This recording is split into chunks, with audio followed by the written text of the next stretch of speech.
Here I am, finally, flying into the city of Venice, the city of romance, water, and art, a city that's always been close to my heart.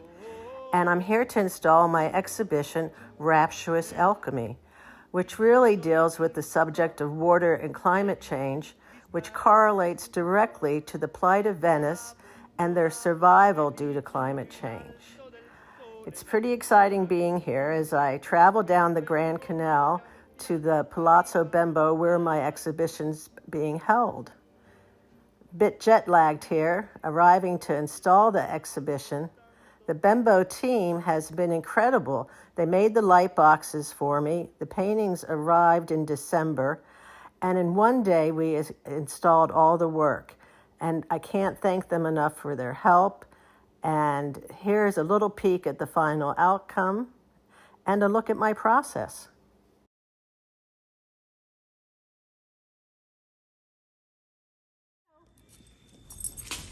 You know, I never know where I'm going to end up.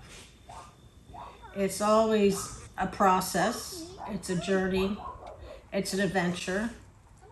Process is what it's all about for me, really. People sometimes say to me, how can you sell a painting or give it away or show it? I mean, how can you let it leave your studio? And actually, the process in making the painting is the most important element to me. And it's an ongoing dialogue with the work. See what happened last night when I was gone.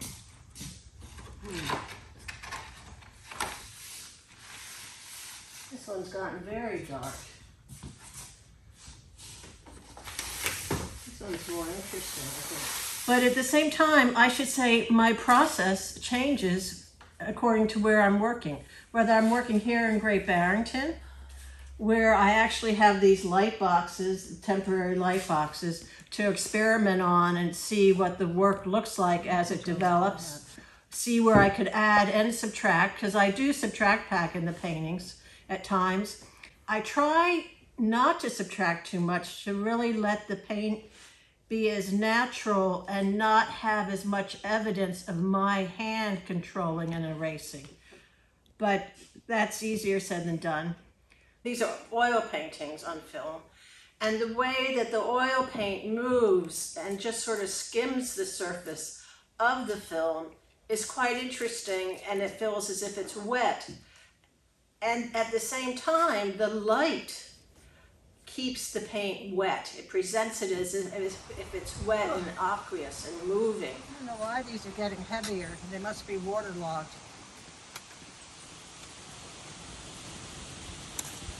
I'm always interested in how the gloss plays on top of the map and vice versa. When I try to not control the painting, I start sometimes with an idea or a form, respond to the materials, and what happens. I'm always moving the painting, the boards, shifting them. I'm working on several at the same time. At some point, I usually have to try to settle down and just really concentrate on one and sort of take that dialogue further and finish that painting. Then you could say, okay, so how do you know when a painting's finished? And my answer to that is if you have to ask if it's finished, then it's not finished. You just innately know. This edge. I want to disrupt this. But, you know, sometimes you have to go around in a complete circle.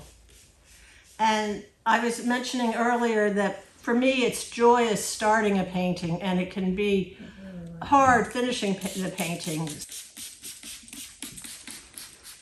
That's when you think you got something good. I always say painting's the hardest thing I could do. If it wasn't, I probably still wouldn't be doing it. I think I should stop now. I'm a bit of a masochist at times. All right, I think that's it for now.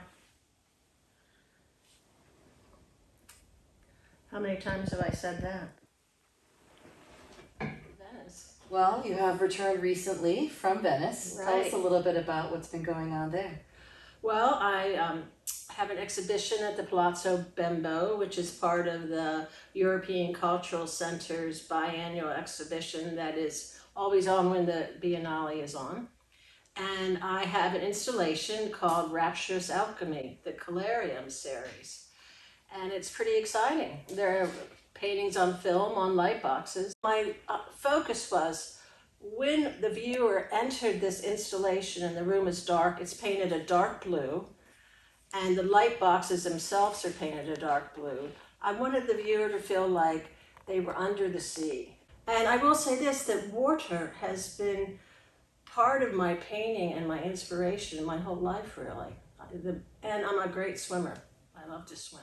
Which is the inspiration for the title of this current exhibition, Corallium. Right, the corallium, swimming through the coral reefs. And this is a word that comes from, it's a type of coral? It's actually a genus of coral, but and it's the red coral, the really beautiful, deep, lush red coral.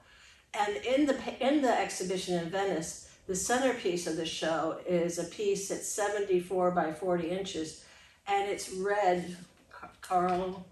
It's on a piece of film, and it's illuminated. So again, this sense of the light coming through the painting, or trying to discover what might be behind the painting, and looking at the painting from multiple points of view, so that it has sort of magic. I think about the Sigmar Polk Magic Lantern series, and somehow light has a mystical feel to it that I'm in love with. And in Rapturous Alchemy, this light is as seen through the lens of The ocean. The ocean. Yeah, because the light, when I've started scuba diving, and the light that keeps shifting and moving as it enters the water, and then the cloud enters the scene.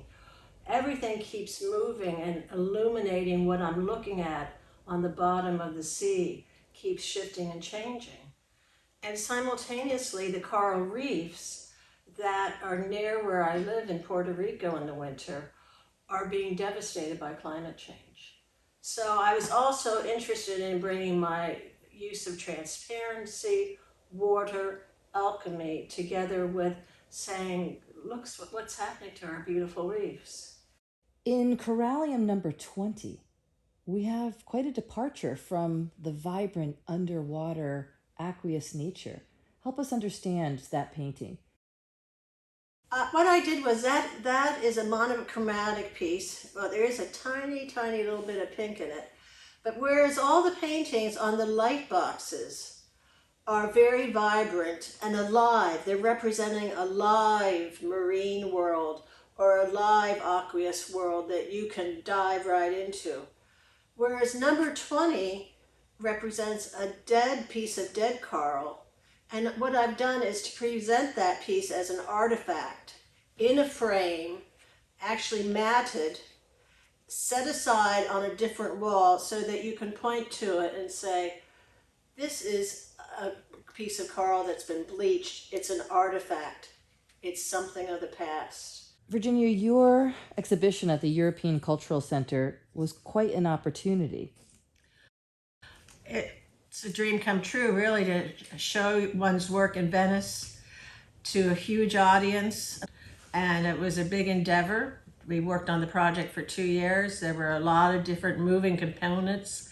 The work changed during those 2 years of what I was going to show. And it's just been an incredible opportunity. And I can't thank them enough for selecting my work and honoring me. And the work's been so well received that I've met a lot of different people, and things are developing for the future of that exhibition. It's very adaptable to different spaces. And stay tuned, there's a lot to come. Mm-hmm. This is such a nice form right here. Can I just cut the table apart?